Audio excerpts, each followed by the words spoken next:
Hi, Lit and Comp. Welcome to Friday. This is April 8th and our final day of sub lessons. So you guys have been working diligently on your memoir, and I want to go over the rubric one more time very quickly, and then I want to talk specifically about revisions with a couple things off of my slideshow. So, 100 big fat points. The goal is on Monday I will be checking your narratives. So I'm going to look and see, did you get a visual started? Do you have a title? Is it cool and creative and help enhance your story? 20 points is dedicated to just the content, right? Like, do you teach me something and have a complete memoir and story? You might be focusing on a key incident. You might be focusing on a truth. So you might talk about, when you got your driver's license, or you might be sharing out a universal truth about football season. Your details, this is connected to the lesson about expression from My Favorite Mistake. So what happens is you need to have interesting and appropriate details. You need to use lit devices, creative language to kind of showcase what was going on. This is part of the visualization. This is connected to show versus tell.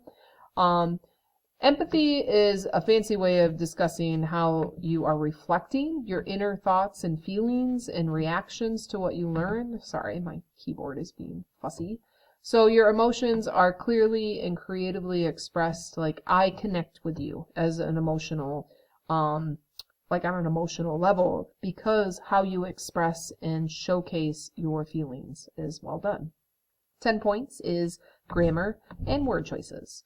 That is a style situation, all right? That's also things like parentheses and italics and some other, creative ways to tell the story and to make it interesting and personable to you and how you talk.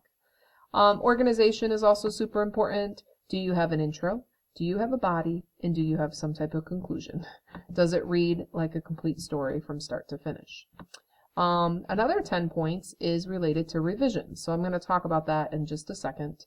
But also on Monday, I will be checking, do you have a pretty completed draft? You still don't have to turn in the final until April 15th is going to be the due date. But on Monday the 11th, you should have the bulk of the story, and all of that should be on the page as well as a visual. Make sure you don't have any goofy mechanics. All right, I can't stand when kids don't capitalize I. And then also don't forget to use MLA header. So, revisions. What's going on? You're finalizing this story for me. You want to make sure you have revision evidence. So what I mean by that is you have actual evidence of how you revised. And then you also want to make sure you're referencing that rubric. So, this is a strategy I used in college pretty religiously. Every, pretend Monday, I'd get assigned reading, especially in my online classes for my master's. And I'd print all my paper out, and I would read and annotate my articles, and then I would type up my paper response, and then I'd let the paper sit, and then on Friday, I would print it off, and then I would go through and I would scribble on it, just like this. I would actually read it aloud to myself. My husband always would look at me with a stink eye on the couch, but I would sit and read the story slowly, and I would make sure everything feels and flows in the right sense. I did this for a couple reasons. First is you tend to hear mistakes easier than you do just reading online. You tend to autocorrect when you read things on a computer, and I recommend reading with a fresh set of eyes. That's why we did the visual yesterday. So you have a fresh set of eyes today, try to reread it, and I would recommend printing it. I would print it today, and then I would go through and scribble through some revisions. As a final revision/edit draft. You could also have a friend. They have a completely fresh set of eyes, so they might be able to read it. But I still encourage you to print it off and get scribbly. And what will happen is you'll have scribbles just like this, and you'll turn in this scribbly draft. I'm not critically looking at the scribbles per se, but I am looking, did you actually take the time to look at the draft and slow down and read it and evaluate it for its success on the rubric? I also like this thing called radar. So radar is, replacing things, and when you read it aloud, sometimes you'll be like, man, I used the word hot 6 times in this paragraph, so I need to change it to it was, a sweltering day, or it was so warm I could feel sweat on my neck. You also want to add new information if things don't make sense. Like if you're reading and you're like, wait, where am I? And maybe you just need to add a sentence, which is, we were at my grandpa's house.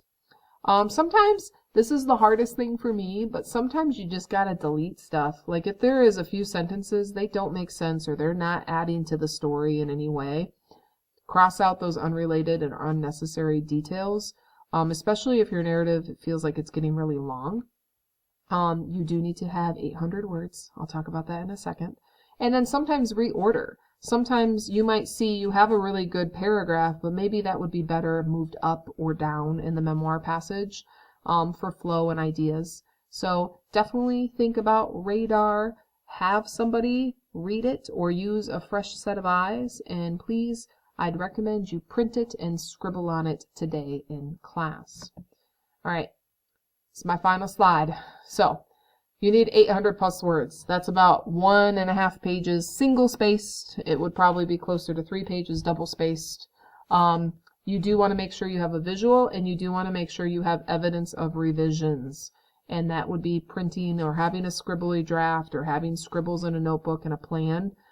Sometimes kids will keep different electronic versions of their drafting, which is okay too, but it's sometimes hard to see what the revisions were.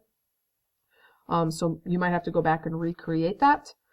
This is due Monday the 11th. It's going to be subject to teacher review. I can't review the whole entire memoir, but I will look at chunks. I will look at your word count. I will look at your visuals. I will look at your revisions. So I love these types of writings. They're my favorite to grade. And I'm very excited to see what you guys produced over the last week. So thank you, and we will see you soon.